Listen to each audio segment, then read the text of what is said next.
नमस्कार, मी पंजाब डक. सर्वप्रथम शेतकऱ्याला सांगू इच्छितो की काल म्हटलं होतं ना, 28 ऑक्टोबर पर्यंत राज्यात दररोज वेगवेगळ्या भागात विखुरलेल्या स्वरूपाचा जोरात पाऊस पडणार आहे म्हणून हा अंदाज लागण्यात येतात. म्हणून हा पाऊस कुठे जास्त होणार आहे सगळ्यात जास्त सांगू इच्छितो की मराठवाडा, त्याच्यानंतर पश्चिम महाराष्ट्र, त्याच्यानंतर कोकणपट्टी आणि त्याच्यानंतर उत्तर महाराष्ट्र, म्हणजे ह्या 4 विभागामध्ये सगळ्यात जास्त पाऊस पडणार आहे म्हणून हा अंदाज लक्षात येतो.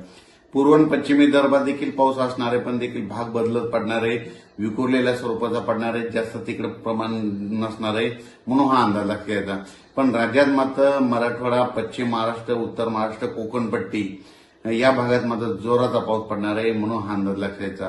सांगायचं झालं तर जिल्ह्यावाही सांगायचं झालं तर आज देखील नांदेड जिल्हा झालं, लातूर जिल्हा झालं, परभणी जिल्हा झालं, हिंगोली जिल्हा झालं, यवतमाळ जिल्हा झालं, धाराशिव, बीड, जालना, संभाजीनगर, अहिल्यानगर, त्याच्यानंतर सोलापूर, कोल्हापूर, सांगली, सातारा, पुणे, त्याच्यानंतर कोकणपट्टी पूर्ण ह्या परिसरामध्ये आज रात्रीच्या खूप ठिकाणी विजेच्या कडकडाटासह पाऊस सुरू होणार आहे म्हणून हा अंदाज लागतेचा.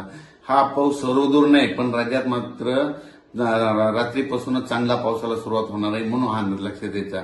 आणि परत शेतकऱ्यासाठी आनंदाची बातमी कशामुळे की फक्त 28 तारखेपर्यंत पाऊस पडणार आहे. 29 तारखेला सूर्यदर्शन होणार आहे आणि 2 नोव्हेंबर मात्र थंडी येणार आहे.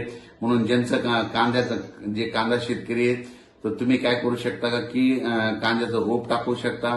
मका शेतकऱ्याचे फोन आले, मका देखील काढायला 29 तारखेपर्यंत काही हरकत नाही, पेरणी करायला देखील काही हरकत नाही म्हणून हा अंदाज लक्षात द्यायचा.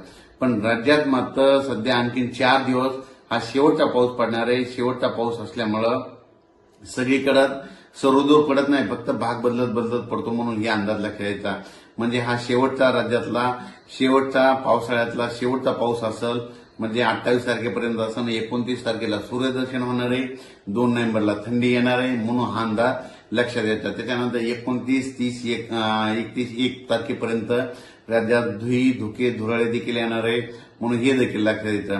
पण राज्यात मात्र आता 4 दिवस पावसाचे असणार आहेत म्हणून हा अंदाज सर्व शेतकऱ्यांनी लक्षात घ्यायचा. त्याच्यानंतर अचानक वातावरणात बदल झाला तर लगेच एक उद्या मेसेज दिला जाईल. धन्यवाद.